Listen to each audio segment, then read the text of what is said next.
Hello guys, welcome back to my channel. कैसे हैं आप सब? आई होप आप सब ठीक होंगे। तो चलिए नेक्स्ट पार्ट की तरफ बढ़ते हैं, लेकिन आगे बढ़ने से पहले please like, share and subscribe my channel. Thank you so much. उस 15-16 साल के लड़के की बातें सुनने के बाद मुझे काफ़ी ज़्यादा वियर्ड फील हो रहा था, लेकिन साथ ही साथ मैं एक बात भी सोच रहा था कि चलो मैंने अपने आप को सेव करके रखा है किसी स्पेशल पर्सन के लिए जिससे मैं बेइंतहा प्यार करता हूँ। और मेरा प्यार काफ़ी ज़्यादा सीरियस है, बहुत ही ज़्यादा। मैं उसे बेइंतहा प्यार करता हूँ। मैं अपने जैन से बहुत ज़्यादा प्यार करता हूँ। सिनेमा से वापस आने के बाद मैंने काफ़ी ज़्यादा जैन और अपने बारे में सोचा और कुछ चीज़ें मेरे लिए क्लियर हो गई। मुझे समझ में आ गया कि ये एक हफ्ता मेरे लिए बहुत ज़्यादा इम्पोर्टेंट है। जितना हो सके मैं उतना जैन के लिए कोशिश करता रहूँगा। सिनेमा जब हम थिएटर के अंदर थे तब मुझे महसूस हो गया कि जैन मेरी तरफ धीरे धीरे आ रहा है। जब उसने अपना हाथ मेरे हाथ के ऊपर रखा और हम दोनों की उंगलियां एक दूसरे के साथ इंटरवाइन हो रही थी, मुझे महसूस हुआ कि जैन धीरे धीरे मुझे पसंद करने लगा है। एटलीस्ट ये मेरी होप है, ना कि मेरी इमेजिनेशन। सूरी ने मुझे टेक्स्ट करके लिखा कि वो काफ़ी ज़्यादा एक्साइटेड है अपने इंटर्नशिप इंटरव्यू के लिए, लेकिन वो उससे भी ज़्यादा एक्साइटेड इस वेकेशन के लिए है। उसने साथ ही साथ ये भी लिखा कि मेरे लिए बेटर होगा कि मैं जैन के सामने उसका फ़ैन बॉय बन के ना रहूँ इस पूरे हफ्ते, बल्कि मैं सीरियस यंग मैन की तरह लगूँ जिसके माइंड में एक सीरियस गोल है। हालांकि मैंने एडमिट किया, लेकिन ये ईजी नहीं है मेरे लिए कि मैं बिहेव ना करूँ फ़ैन बॉय की तरह, क्योंकि मेरे पास कोई ऐसा एक्सपीरियंस तो नहीं है। इसके साथ साथ जो मेरी एक्सपेक्टेशंस है जैन को लेकर कि मैं जैन से कितना ज़्यादा प्यार करता हूँ, कि मैं काफ़ी ज़्यादा घबराया हुआ हूँ कि कहीं मेरे मुंह से कुछ गलत बात ना निकले या कहीं मैं कुछ गड़बड़ ना कर दूँ। हाँ, ये सच है कि मैं जैन को प्लीज़ करना चाहता हूँ, लेकिन मुझे जैन के लाइक्स के बारे में कुछ ज़्यादा पता है नहीं। इसी कम एक्सपीरियंस की वजह से मैं काफ़ी ज़्यादा नर्वस हूँ। मेरी जो फीलिंग्स है जैन के लिए, उस वजह से मैं एक्ट बिल्कुल एक फ़ैन बॉय की तरह कर रहा हूँ, जो कि आज फाइनली अपने आइडल से मिलने जा रहा है। हर एक मुझसे यही कह रहा है मैं जैसा हूँ मुझे बस वैसे ही रहना है, लेकिन जब भी मैं जैन को देखता हूँ मैं भूल जाता हूँ कि एक्चुअली मैं हूँ क्या। और मैं होप करता हूँ कि आगे आने वाले दिनों में मैं धीरे धीरे चेंज हो जाऊँ, ताकि मैं जैन को दिखाऊं कि रियल वांगी वो है क्या। 20 साल का आदमी जो कि गा सकता है, डांस कर सकता है, बाइक राइडिंग कर सकता है। मैं चाहता हूँ कि वो मुझे अच्छे से जाने। मैं चाहता हूँ वो मेरे रियल फेस से मिले, ना कि एक छोटे से यंग बॉय से मिले। यूनिवर्सिटी का टाइम जल्द से जल्द पास हो ही नहीं रहा था। हमारा प्रोफेसर बोलते जा रहा था। तभी मेरी नज़र क्लॉक पे पड़ी और मुझे ऐसा लगा बाकी दिनों से आज का जो टाइम है वो काफ़ी ज़्यादा स्लो चल रहा है। समटाइम्स मेरा मन कर रहा था कि मैं अपने प्रोफेसर को कहूँ कि प्लीज़ आप अपना मुंह बंद करोगे, हमें इस पुरानी पेंटिंग की थियरी के बारे में नहीं सुनना है। मैं काफ़ी ज़्यादा बोर हो रहा था। मैं चाहता था कि मैं प्रोफेसर से कहूँ प्लीज़ हमें समर ब्रेक के लिए सेंड कर दीजिए प्लीज़। लंच ब्रेक के दौरान मैंने सोयूंग को देखा। मुझे ऐसा महसूस हुआ कि वो सियोंग की तरफ और ज़्यादा इंटरेस्टेड है। आज मैंने देखा सियोंग ने वो सियोंग के लिए ब्रेकफास्ट लाया था और लंच के दौरान भी वो दोनों एक ही टेबल पे बैठे हुए थे और एक दूसरे के साथ बात कर रहे थे। सियोंग बार बार वो सियोंग के कभी हाथों को टच कर रहा था और कभी आर्म्स को टच कर रहा था, और मैं देख रहा था वो सियोंग भी ब्लश हो रहा था। वो दोनों एक दूसरे के साथ काफ़ी ज़्यादा क्यूट लग रहे थे। अगर वो दोनों एक साथ रहेंगे तो मुझे काफ़ी ज़्यादा खुशी होगी, लेकिन साथ ही साथ मुझे सूरी के लिए बहुत ही ज़्यादा बुरा लग रहा था। आफ्टर ऑल वो काफ़ी ज़्यादा सियोंग से प्यार करती है। उसे काफ़ी ज़्यादा बुरा लगेगा जब वो ये न्यूज़ सुनेगी कि ये दोनों कपल हैं। लेकिन फीलिंग्स का क्या करें, फीलिंग्स तो किसी के लिए लाई नहीं जाती है, वो खुद ब खुद ही आती है। धीरे धीरे वो इसे एक्सेप्ट कर लेगी, लेकिन मुझे ऐसा लग रहा है कि उसे इससे ज़्यादा प्रॉब्लम नहीं होगी और वो इसे इजीली एक्सेप्ट भी कर लेगी। आफ्टर ऑल वो बीएल की बहुत ही बड़ी फ़ैन है। जब वो इन दोनों को एक साथ देखेगी उसका बीएल वाला हार्ट बहुत ही ज़्यादा बीटिंग फास्ट करने लगेगा और शायद वो इन दोनों पर बीएल स्टोरी लिखेगी। मैंने बहुत बार सोचा जैन और मेरे फैन फिक्शन के बारे में। सूरी नहीं चाहती है कि उसे डिलीट कर दे, क्योंकि उसके ऊपर हम लोगों ने काफ़ी ज़्यादा काम किया था और हमारा काफ़ी ज़्यादा टाइम भी लगा था। मैं भी यही चाहता हूँ कि उसे डिलीट ना करूँ। मुझे काफ़ी ज़्यादा अपने ऊपर प्राउड फील होता है कि मैंने ऐसी फ़ैन फिक्शन लिखी है, लेकिन अभी भी मैं यही सोचता हूँ कि जब जैन मुझसे पूछेगा कि मैंने ये फैन फिक्शन क्यों लिखी तो मैं जवाब क्या दूँ। और स्पेशली जो एपिसोड सूरी ने लिखे थे जिसके बारे में जब भी मुझे ख्याल आता है मैं काफ़ी ज़्यादा ब्लश हो जाता हूँ, मैं उसके बारे में क्या कहूँ। घर जाते समय आज मैं बस के लिए फिर से लगी था। एक तो मुझे सीट मिल गई और दूसरा रीज़न है कि वहाँ पर शांति और पीस था। कोई भी टीनएजर दूर दूर तक मुझे दिखाई नहीं दे रहा था। जैसे ही मैं घर पहुंचा तो मैं भागते हुए अपस्टेयर्स चला गया। फिर मैंने जल्द ही शावर ले लिया। इन दिनों कुछ ज़्यादा ही गर्मी है। फिर मैंने फ्रेश क्लोथ्स पहने और फिर अपने सूटकेस के साथ डाउनस्टेयर चला गया जो कि मेरी मॉम ने दोबारा चेक कर लिया था। फिर मैंने एक कोल्ड सूप पिया जो कि मेरी मॉम ने मेरे लिए बना के रखा था और मैं वेट कर रहा था कि जैन कब आएगा।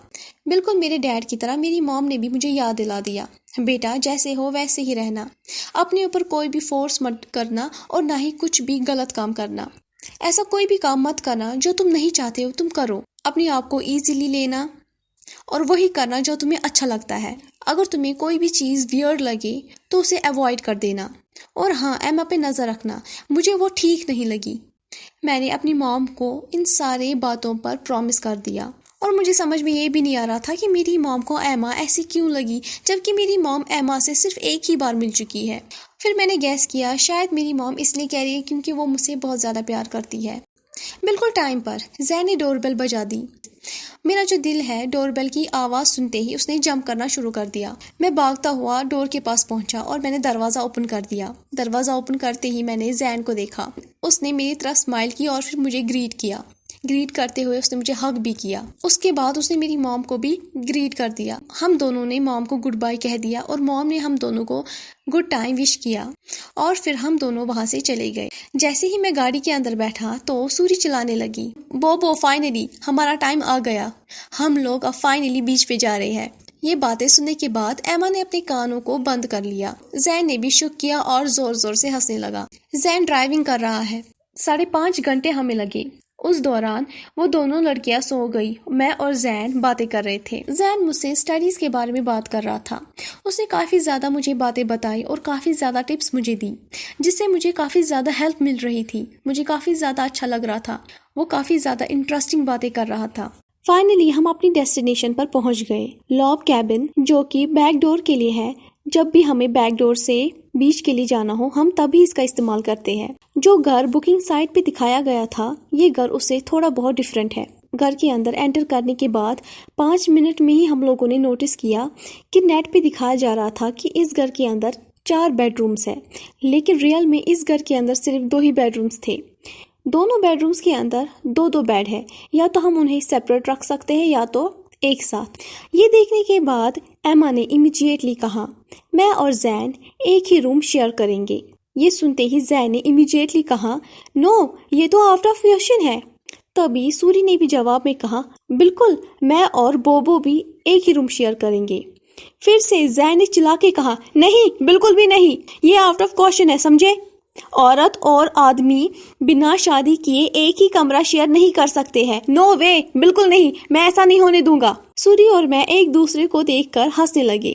आई गैस हम दोनों अगर एक ही रूम शेयर करेंगे तो आपको डरने की कोई जरूरत नहीं है ब्रो, सूरी ने रिप्लाई दिया और धीरे से गिगल करने लगी। अगर ऐसा है तो यहाँ पर सबसे बड़ा मैं हूँ, तो मैं डिसाइड करूंगा, ठीक है? तुम 2 लड़कियां एक ही रूम शेयर करोगे, मैं और यीबो एक ही रूम शेयर करेंगे। ये बात सुनते ही मैं एक ही जगह पर जम गया और अचानक से मेरे होंठों पर एक स्माइल सी आ गई।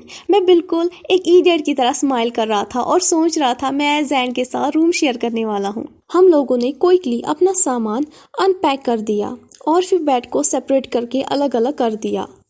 फिर जल्दी हम लोग डाउनस्टेयर चले गए बीच के लिए। फिर से अगेन जो भी इंटरनेट पे दिया गया था वो सब कुछ गलत था। इंटरनेट पर दिखाया गया था कि ये प्राइवेट बीच है, जो कि गलत था। न यहाँ पर प्राइवेट एरिया का कोई साइन लगा था और न ही कुछ, ये प्राइवेट बीच था ही नहीं। लेकिन मुझे कोई भी फर्क नहीं पड़ रहा था। I don't care. मैं बस एक ही चीज सोच रहा था कि मुझे ये 7 दिन जैन के साथ बिताने को मिल रहे हैं, क्योंकि ये हमारी फर्स्ट नाइट है बीच हाउस में, इसीलिए हमें शॉपिंग के लिए टाइम नहीं मिला। तो हम लोगों ने फूड के लिए ऑर्डर दे दिया। क्योंकि ये जैन ने ऑर्डर दिया था तो सारा का सारा जो खाना था वो सारा हेल्दी ही था। तभी मेरी नज़र सैलेड पर पड़ी जिसके अंदर मीट था। सैलेड को देखकर मुझे ऐसा महसूस हो रहा था कि मैं एक खरगोश हूँ। तो मैंने उस टाइनी चिकन पीस को उठाया। जैन मेरी तरफ क्वेश्चनिंग के साथ देख रहा था। तो मैंने जैन से कहा, मैं समझ सकता हूँ कि तुम्हें हेल्दी फूड खाना पसंद है, लेकिन मैं एक लॉयन हूँ, मैं एक शेर हूँ। मुझे मीट खाना पसंद है, ना कि खरगोश की तरह सब्जियाँ। जैन ने ये सुनने के बाद रिस्पॉन्स में मुझे एक बड़ी सी स्माइल दी और मैंने उसके 2 क्यूट से बनी टीथ देखे। मैं ज़ोर ज़ोर से हंसने ही वाला था क्योंकि मेरे दिमाग में एक अजीब सी बात आई और वो ये थी कि शेर खरगोश का बनाया हुआ खाना खा रहा है। मुझे समझ में नहीं आ रहा था कि मैं इतना फनी क्यों हो रहा हूँ इस मोमेंट में। मे बी क्योंकि मेरा क्यूट सा बनी अपना खाना खा रहा है और मैं इमेजिन कर रहा हूँ कि मैं अपने क्यूट से बनी को खा रहा हूँ। शाम के 11 बज चुके हैं। हम लोग काफ़ी ज़्यादा थक चुके हैं। इस वक्त मेरे दिमाग में कोई भी थॉट्स नहीं आ रहे हैं। मैं बस सिर्फ सोना चाहता हूँ। आज का दिन बहुत ज़्यादा बड़ा था और आज दिन भर में बहुत ज़्यादा थक गया हूँ। एटलीस्ट मैं आज जैन के साथ रूम शेयर करने वाला हूँ। हम दोनों ने लड़कियों को गुड नाइट विश किया, फिर हम दोनों अपने बेडरूम में चले गए। जैन अपने बेड के ऊपर बैठ गया और फिर पिक्चर्स देख रहा था। तो मैंने जैन से कहा, क्या मैं ये पिक्चर्स देख सकता हूँ? तो जैन ने मुझे सजेशन में कहा, तो तुम्हें अपना बेड मेरे बेड के क्लोज लाना पड़ेगा, तभी तुम आराम से इन्हें देख सकते हो। वो pictures landscape, clouds, different shape, animals के थे। एक्चुअली कहूँ तो वो जैन के थॉट्स थे जो कि काफ़ी ज़्यादा खूबसूरत, इंटरेस्टिंग थे। फिर हम लोगों ने पिक्चर्स के बारे में बात करना शुरू कर दिया। मैं ज़्यादातर जैन के बेड पर ही बैठा हुआ था। बात करते हुए हम लोगों के शोल्डर्स बार बार टच हो रहे थे। जब वो मुझे एक पिक्चर दिखा रहा था, उसमें कुछ इंटरेस्टिंग था जो कि मुझे दिखाई नहीं दे रहा था, तो जैन ने वो पिक्चर मुझे पास ऑन कर दी। जैसे ही मैं वो पिक्चर ले रहा था, तभी हम दोनों की जो हाथ है वो टच हो गए। जैन के हाथ को फील करते हुए मेरे अंदर ट्रिंगलिंग सी होने लगी, जो कि एक इनक्रेडिबल था। काफ़ी देर तक हम लोग पिक्चर्स को देख रहे थे। जैन ने हर एक सिंगल चीज़ मुझे एक्सप्लेन की। रात के 1 बज चुके हैं। मैंने अपना बेड वापस प्लेस पे रख दिया और फिर जैन की तरफ देख रहा था। मैं तब तक जैन की तरफ देख रहा था जब तक मुझे नींद ना आई। इसी के साथ हमारी स्टोरी यहाँ पर एंड होती है। अगर आपको मेरी स्टोरी ये पसंद आ गई हो तो please like, share and subscribe my channel. Thank you so much.